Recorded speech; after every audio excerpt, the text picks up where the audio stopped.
I have the privilege of talking to you today about something exciting going on in the College of Nursing. And I want to give credit for the title of my presentation to Dee Fink, who wrote a book called Creating Significant Learning Experiences. And that book started us on our journey toward the strategy I'm going to talk about today. So just a little background for us. A lot of resources have said to us, we need to do something different in how we teach nurses, and we really need to make it more student-centered. So we started with moving to a concept-based curriculum. We used to have courses on peds, OB, psych, med, surg, and have moved away from that and have everything organized around concepts. So for example, we might have one that's health and illness. Within that is oxygen and hemostasis.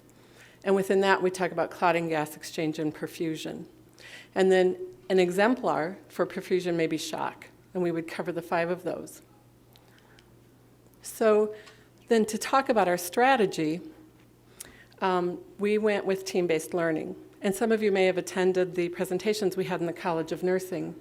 But it's a very learner-centered strategy, and we believed would engage students differently, obviously, than lecture does, when, as you all are, kind of starting to sag in your seats. So team-based learning really employs about 3 phases to the process. Initially, you have pre-class preparation. Just as always, there are readings, there might be other activities which help the students prepare for the content that's coming up. And then when they come to class, they first of all take an individual readiness assessment test, which is a quiz designed to assess whether or not they got the concepts they were expected to get before coming to class. And the quiz can't be as simple as the sun is yellow, true or false. It really needs to require some thought on their part. After they complete the individual test, then they get together with their pre-assigned team and they take that quiz again. Now, we have not told them which answers are right or wrong.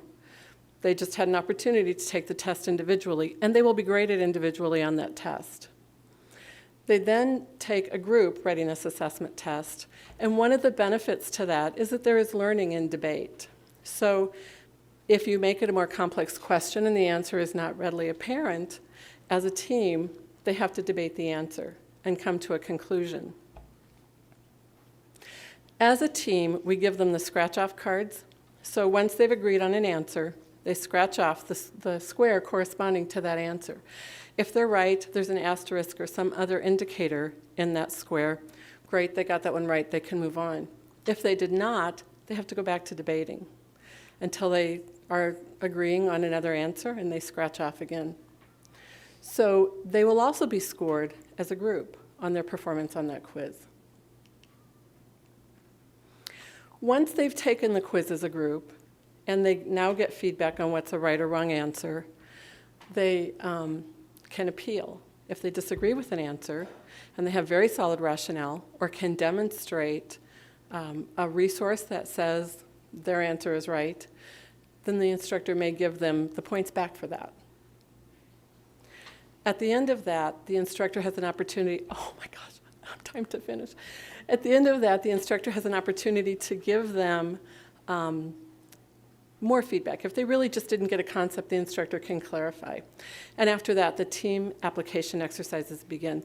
So they may be given a case study or another activity to work on as a team to really foster their knowledge of that concept. We also do an evaluation, and I've given you a blown-up copy of this in case you would like to look at that. They do this individually and as a group. And usually at the end of a concept or at the end of the class, faculty choice. And I've provided you some references if you want to explore this further, or faculty in the College of Nursing would be happy to answer questions you might have.